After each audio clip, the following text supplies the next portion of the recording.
नमस्कार, मैं हूं राघवेंद्र दुबे। आप देख रहे हैं राघवेंद्र दुबे ऑफिशियल। आज बात करेंगे उत्तर प्रदेश के घोसी में हुए उपचुनाव की, जहां पर तमाम लाव लश्कर के बाद, सत्ता के दर्जनों मंत्रियों के जाने के बाद, विभिन्न दलों के तमाम नेताओं के पहुंचने के बाद भी, मुख्यमंत्री योगी आदित्यनाथ के पहुंचने के बाद भी घोसी चुनाव में सत्ता पक्ष को, बीजेपी को करारी हार का सामना करना पड़ा। कुछ समय पहले ही दारा सिंह चौहान, समाजवादी पार्टी के जो विधायक थे घोसी से, उन्होंने इस्तीफा देकर के बीजेपी का दामन थाम लिया। उपचुनाव जो हुआ, उस उपचुनाव ने, सत्ता ने कभी ये उम्मीद भी नहीं की होगी कि उनका प्रत्याशी इतने सरकारी अमले के बाद भी, इतने दर्जनों मंत्रियों के जाने के बाद भी, मुख्यमंत्री के जाने के बाद भी, दोनों उप मुख्यमंत्री के जाने के बाद भी इतने बड़े अंतर से चुनाव हार जाएगी। समाजवादी पार्टी के प्रत्याशी सुधाकर सिंह, जो कि वहां पर 42,000 से ज़्यादा वोटों से जीते, 42,759 वोटों से जीत गए। एक तरफा उनकी जीत रही, क्योंकि वोट परसेंट जो था, जो वोटिंग हुई थी, वो बहुत कम हुई थी। उसके बावजूद इतने बड़े अंतर से जीत जाना, इसका साफ संकेत है कि जनता इस सरकार से नाराज है और इनका कोई भी समीकरण काम नहीं आया। जो मंत्री गए उसमें जितेंद्र प्रसाद गए, उसमें सूर्य प्रताप शाही गए, असीम अरोड़ा गए, A.K. शर्मा गए, विजय लक्ष्मी गए, दानिश अली गए, दानिश अंसारी गए, विजय लक्ष्मी, गिरीश यादव, नंदगोपाल नंदी, दयाशंकर सिंह, अनिल राजभर, उप मुख्यमंत्री ब्रजेश पाठक 4 दिन तक वहां पर कैंप करते रहे। केशव प्रसाद मौर्य भी गए। आखिर में योगी आदित्यनाथ भी पहुंचे। धरा का धरा रह गया, सत्ता का अहंकार रखा रह गया। कई राज्यों की 7 सीटों पर चुनाव था विधानसभा का, जिसमें से 4 सीटें इंडिया गठबंधन जीतने में सफल रहा, वहीं 3 सीट एनडीओ की मिली।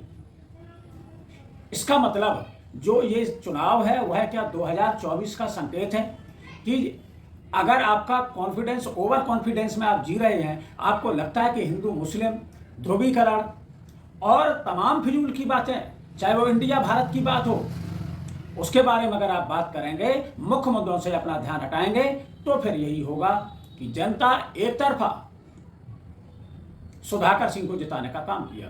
और राज्यों में भी चुनाव हुए। बंगाल सीट थी, बंगाल में भी चुनाव हुआ, जहां पर टीएमसी ने सीट जीती थी और वो बीजेपी की सीट थी। झारखंड मुक्ति मोर्चा ने एक सीट जीती झारखंड के अंदर। इसके अलावा केरल में कांग्रेस ने एक सीट जीती। 2 सीटें त्रिपुरा में बीजेपी ने जीती और एक उत्तराखंड के बागेश्वर में जीतने का काम किया।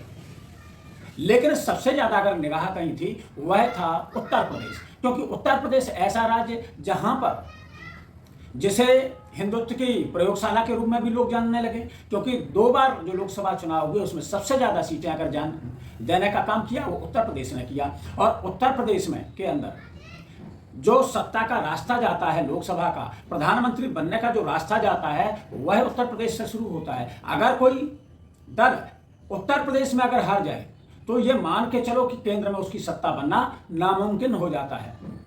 लेकिन 2 बार जो सरकार बनी अभी मोदी सरकार, उसमें उत्तर प्रदेश की भूमिका अग्रणी रही। इसमें सबसे ज्यादा अगर दांव पर कुछ लगा था तो वह लगा था दारा सिंह की, क्योंकि दारा सिंह 2022 में बीजेपी से सपा में आए और उन्होंने चुनाव लड़ा और 22,000 वोटों से वो चुनाव जीत गए। इसके बाद वो सपा से विधायक थे, लेकिन उन्होंने अभी सपा से इस्तीफा देकर के बीजेपी का फिर दामन थाम लिया, क्योंकि सत्ता के बिना वो भी नहीं रह सकते। उनको अंदाजा था कि जो लोकसभा विधानसभा चुनाव अभी हुए थे उसमें समाजवादी पार्टी की सरकार बन जाएगी, लेकिन सपा की सरकार किसी भी प्रकार से नहीं बन पाई। तो फिर उन्होंने समय देख करके बीजेपी का दामन थाम दिया और बीजेपी का दामन थामते ही उपचुनाव हुआ घोसी में, जिसमें वह बुरी तरीके से परास्त हो गए। और परास्त वो लोग भी हो गए जो बड़ बोले थे। मैं बात कर रहा हूं राजभर की, ओम प्रकाश राजभर, जो बड़ बोलेपन के लिए जाने जाते हैं। विधानसभा चुनाव में उनका गठबंधन समाजवादी पार्टी के साथ था, लेकिन कुछ समय बाद वह बेतुके बयान देने लगे। 2022 में सपा के साथ गठबंधन हुआ। गठबंधन के बाद राजभर उल्टे सीधे बयान देने लगे। ये बयान वो इसलिए देने लगे कि उनकी छटपटाहट फिर शुरू हो गई, क्योंकि सत्ता के बिना वो भी नहीं रह सकते। अब उन्होंने जो अभी चुनाव हुआ था उसमें ओम प्रकाश राजभर, उनके बेटे और संजय निषाद, इसके अलावा तमाम दर्जनों मंत्रियों ने वहां अपनी ताकत झोंक दी। और बड़ बोले ओम प्रकाश राजभर ने तो गारंटी ले ली। ये वीडियो देखना आप। का अंतर क्या मानते हैं? 50,000 से ज्यादा, अभी तो हम 50 का कर लिया ज्यादा। 50 से कौन जीतेगा? दारा चौहान डंके की चोट पर एक एक वोट चौहान चापत हुआ सर। हम कल चौहान बस्ती में बैठे थे, हम पूछे बताओ चौहान जी क्या हाल है? अरे कहे नेताजी कहे बे कुल के वो सड़की पर कुल खाली यादव जी लोग चिल्लाते हैं। आवे गंगा में तब न पता लगी। क्या लगता है? ले ली कि वह दारा सिंह को 50,000 वोटों से जिताने जा रहा है। और जो समाजवादी पार्टी है वह तो अपनी जमानत जो जब्त ना हो उसके लिए केवल लड़ाई लड़ रही है। ये बड़बोलेपन का कारण है। लेकिन उनको भी इस बात का अंदाजा नहीं होगा कि किस तरीके से जनता उनका हश्र करेगी, उनकी बात नहीं मानेगी। क्योंकि जो अवसरवादी नेता है, दलबदलू नेता है, दारा सिंह चौहान ने भी वही किया, वही ओम प्रकाश राजभर कर रहे हैं कि सत्ता की मलाई चाटने के लिए लगातार गठबंधन बदल रहे हैं, लगातार बयान बदल रहे हैं। कभी वो कहते थे कि मैं वहां पर जो ओबीसी का नेता है बीजेपी में जाता है वो मोदी और योगी के जूते साफ करने के लिए जाता है। अब वो क्या कर रहे हैं? घोसी में अगर देखा जाए तो राजभर 55,000 है, वहीं पर 19,000 निषाद हैं और 14,000 कुर्मी हैं। इसके बावजूद भी संजय ओम प्रकाश राजभर वहां पर कैंप करते रहे, गली गली घूमे, मोहल्ले में गए, उनको कई जगह तो भगा भी दिया गया। इसके बावजूद उनका बड़बोलापन रहा। 55,000 वोट थे राजभर के, लेकिन वह बीजेपी को वह वोट नहीं दिलवा सके। वही हाल संजय निषाद का रहा। वो भी बड़बोलेपन में रहते हैं और उन्होंने यहां तक कि जब उनसे किसी पत्रकार ने, यूपी आज तक के पत्रकार ने उनसे पूछ लिया कि समाजवादी पार्टी के सुधाकर सिंह की बढ़त चल रही है, 4 राउंड की गिनती हो चुकी थी जिसमें वो लगभग 4,000 वोटों से आगे चल रहे थे। वो उन्होंने क्या बोला? उन्होंने कहा कि अभी तो जो पाकिस्तान वाला एरिया है वो खुल रहा है। मतलब उन्होंने कहा पाकिस्तान एरिया का मतलब क्या हुआ? मतलब जो समाजवादी पार्टी के वोटर है। देखिए, सर बात करने के लिए उत्तर प्रदेश सरकार के मंत्री संजय निषाद जी हैं। संजय जी, आज घोसी सीट पे जो रुझान आने लगे वो रुझान तो अभी आपके मुफीद नहीं है। अभी शाम तक आने दीजिए, निश्चित रूप से जीत हम लोगों की होगी। और जनता की पसंद एनडीए है, पूरे देश में मोदी योगी अमित शाह। इस भारत को हम आगे ले जाने में आगे हैं, अर्थव्यवस्था में है, गरीबी खत्म करने में 14% गरीबी खत्म, और भारत की एक पहचान दुनिया में ला रहे हैं। इसलिए जनता हम लोगों के साथ है और जनता जनार्दन होती है और जनता साथ में है, इसलिए हम काम कर पा रहे हैं। और देखिएगा समय आने पर। शुरुआती रुझान तो लेकिन आप लोगों को हरा रहे हैं। 4,000 के लगभग चौथा राउंड हो चुका है, 2,000 से ज्यादा से पीछे हो। ऐसे ही संत कबीर नगर में था, जब ऐसे एरिया वाइज होता हो कि अगर एरिया पाकिस्तान वाला है तो बक्से जब खुलते हैं तो लगता है पाकिस्तान जीत रहा है, और जब एरिया हमारे लोगों का आ जाता है तो पता चला वो गायब हो जाते हैं। पाकिस्तान वाला एरिया मतलब जिस समय में सपा का वोट है, जिसमें एक तरफ के जिनके तरफ वो तुष्टीकरण नीति की वजह से इकट्ठा किए हैं, तो जो उसकी आबादी जगह जगह है तो वो बक्से कभी एरिया वाइज होते हैं, उस साइड से खुलते हैं तो लगता है उनको जीत रहे हैं। जैसे हम संत कबीर नगर लगता था। समाजवादी पार्टी के जहां वोटर है वो इलाका पाकिस्तान है क्या? नहीं, लगता ही ऐसे है कि मैं कह रहा हूं कि उसको वो मानते भी है ना कि वो हमारे वोटर हैं। उनके लिए चाहे वो अपने धर्म के खिलाफ बोले, चाहे अपने, आखिर कल कृष्ण जन्माष्टमी थी तो आज के दिन में कम से कम माननीय अखिलेश जी अगर यदुवंशी थे तो कृष्ण कम से कम मथुरा में जाना चाहिए और मथुरा में एक आंदोलन छेड़ना चाहिए कि कम से कम मथुरा हमारी धरती है। जैसे हम निषाद राज के लिए लड़ रहे हैं, निषाद राज के किले लड़ रहे हैं, तो उसी तरीके से माननीय अखिलेश जी को मथुरा के लिए भी लड़ना चाहिए। जो अपनी विरासत, अपनी संस्कृति की नहीं लड़ सकता, खाली वोट के लिए तुष्टीकरण नहीं अपनाएगा, तो उसे पाकिस्तान कहा जाता और क्या कहा जाएगा। ये वो लोग हैं जो अगर कहीं हारते दिखते हैं तो देश के लोगों की बेइज्जती करना नहीं बोलते, अनादर करना नहीं बोलते हैं। संजय निषाद के वीडियो के बाद समाजवादी पार्टी के वरिष्ठ नेता शिवपाल सिंह ने इन पर ट्वीट किया। शिवपाल सिंह यादव ने कहा कि कोई इन्हें बताए कि इंडिया दैट इज भारत है जहां हर भारतीय भारत माता की संतान है और एक सम्मानित नागरिक है। भारत में पाकिस्तान खोजने वाले इस देश की संप्रभुता को चुनौती दे रहे हैं। ये वही लोग हैं जो हमेशा नफरत की बात करते हैं, अपने ही देश के लोगों को पाकिस्तानी बोलने लगते हैं। अपने ही देश के लोगों को अगर बीजेपी से अलावा कोई अगर वोट दे दे तो उनको देशद्रोही कह देंगे, उनको पाकिस्तानी कह देंगे, उनको और किसी संगठन से जोड़ देंगे। क्योंकि वो काम प्रधानमंत्री जी भी कर चुके हैं। क्योंकि इंडिया का नाम जैसे ही विपक्षी दल का पड़ा तो उसे घमंडिया बोल दिया, उसको इंडियन मुजाहिदीन से जोड़ दिया। इस जीत पर अखिलेश यादव जी का ट्वीट आया। अखिलेश यादव ने सभी को बधाई दी। उन्होंने कहा कि जो घोसी उपचुनाव हुआ उसमें सुधाकर सिंह को अनंत बधाई, शुभकामनाएं।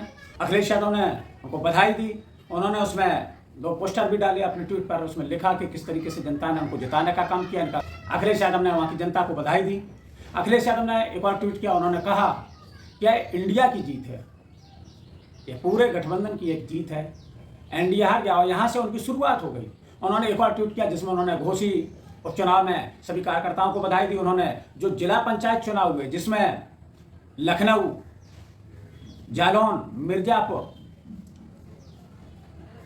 और बहेड़ी, जहां पर वहां पर भी समाजवादी पार्टी ने अपना परचम लहराया, उन सभी कार्यकर्ताओं को, उन बूथ रक्षकों को बधाई दी कि जिनके कारण ये जीत निश्चित हुई है। यह जीत एक बड़ी जीत है, एक बड़ा संदेश दे रही है। संदेश यह है कि सिर्फ ध्रुवीकरण की राजनीति नहीं चलेगी, सिर्फ बांटने की राजनीति नहीं चलेगी, क्योंकि यह सरकार नए नए जुमले लेकर के आती है। कभी वन नेशन वन इलेक्शन का जुमला लेती है और कुछ ही समय बाद इंडिया और भारत में विवाद पैदा कर देती है। यही सरकार है और मीडिया इनके ताक में रहती है, जो गोदी मीडिया जिसे आजकल कहते हैं, कि जो मुद्दा आया हाथ में उसको लेकर के कूद जाती है। लेकिन जनता के मुद्दों से कोई सरोकार नहीं है।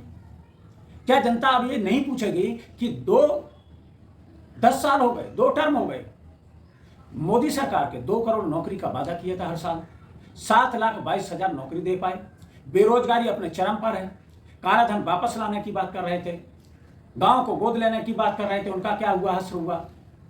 किसानों की आमदनी बढ़ाने की बात कर रहे, दोगुनी करने की बात कर रहे थे, उसका क्या हुआ। न इंफ्रास्ट्रक्चर ठीक हुआ, न स्वास्थ्य सेवाएं बेहतर हुई। कोरोना काल में देख लिया किस तरीके से लाखों लोग काल के काल में समा गए।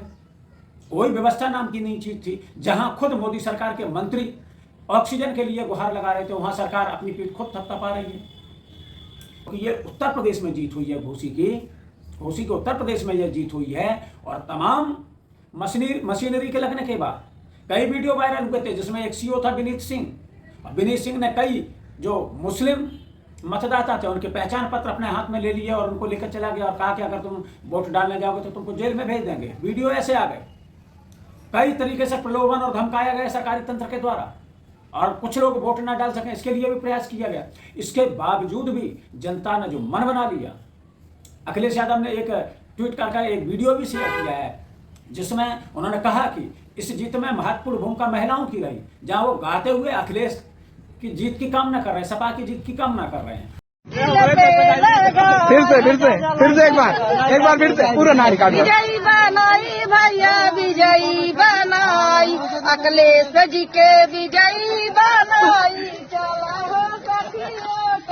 क्योंकि बीजेपी को अंदाजा नहीं होगा कि यह उपचुनाव पर आकर के वो कितनी बड़ी गलती करने जा रही है। बीजेपी सोच रही थी कि वो जो करेगी वही होगा, जनता उसी को वोट देगी, क्योंकि उसके पास तो ओम प्रकाश राजभर जैसे नेता हैं, संजय निषाद जैसे नेता हैं, दर्जनों मंत्री हैं। जातिगत सभी मंत्रियों को वहां लगाया गया था, 2 उप मुख्यमंत्री उतारे गए, बड़बोले केशव प्रसाद मौर्य भी वहां लगे रहे। लेकिन क्या हुआ, ढाक के 3 पात सरकार जोश में होश खो बैठी और उसका नतीजा यह हुआ कि घोसी उपचुनाव में वह बुरी तरीके से हार गई। क्या बीजेपी सबक लेगी कि दल बदलू जो लोग हैं वो दल बदलुओं पर अब जनता विश्वास नहीं करेगी, क्योंकि ओम प्रकाश राजभर भी उसी नीति पर चलने वाले लोग हैं।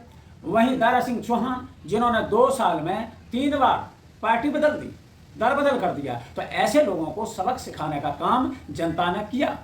कम वोटिंग होने के बावजूद भी अगर 43,000 के करीब वोटों से वह हार गए तो फिर ये बड़ी बात है। मंत्री भी रहे, विधायक भी रहे, राज्यसभा भी रहे, तो उनकी बड़ी आकांक्षाएं होंगी। और सबसे बड़ी बात यह है कि आज दारा सिंह चौहान और ओम प्रकाश राजभर जो कि मंत्री पद के लिए गए थे, क्या उनको मंत्री पद मिलेगा? क्योंकि जो अभी सबसे बड़ी परीक्षा हुई जिसमें बड़बोले राजभर ने बड़ी बड़ी बातें की, लेकिन जब वो परीक्षा हुई तो उसमें वो बुरी तरीके से फेल हो गए। तो ऐसी स्थिति में क्या उनको मंत्री बनाया जाएगा? हाँ, हैसियत उनकी जरूर कम हो जाएगी, ये बात पक्की है, क्योंकि जिस बात का वो दम भर रहे थे, जिस बात का वो प्रचार प्रसार कर रहे थे, उसमें वो बुरी तरीके से फेल हो गए। जो उन्हें लगता था कि उनके इशारे पर जनता चलती है, वह सब ध्वस्त हो गया। 2022 में बीजेपी को जितने वोट मिले थे, बीजेपी वहां तक भी नहीं पहुंच पाई, बीजेपी नीचे चली गई। और जीत का इतना बड़ा अंतर कि 57% से अधिक वोट शेयर सपा के पक्ष में हो गया। अब मायावती की भी भूमिका क्या थी? मायावती ने अपना कोई प्रत्याशी इसमें खड़ा नहीं किया। अब उनकी क्या भूमिका रहेगी, आगे क्या रणनीति उनकी रहेगी, वो तो देखने वाली बात होगी। इस चुनाव का कितना असर होगा, निश्चित रूप से एक असर तो होगा। इस चुनाव का लोकसभा चुनाव पर असर पड़ेगा, क्योंकि सत्ता का रास्ता उत्तर प्रदेश से होकर के गुजरता है। फिर मिलेंगे किसी नए मुद्दे के साथ, तब तक के लिए दीजिए इजाजत। जय हिंद, जय भारत।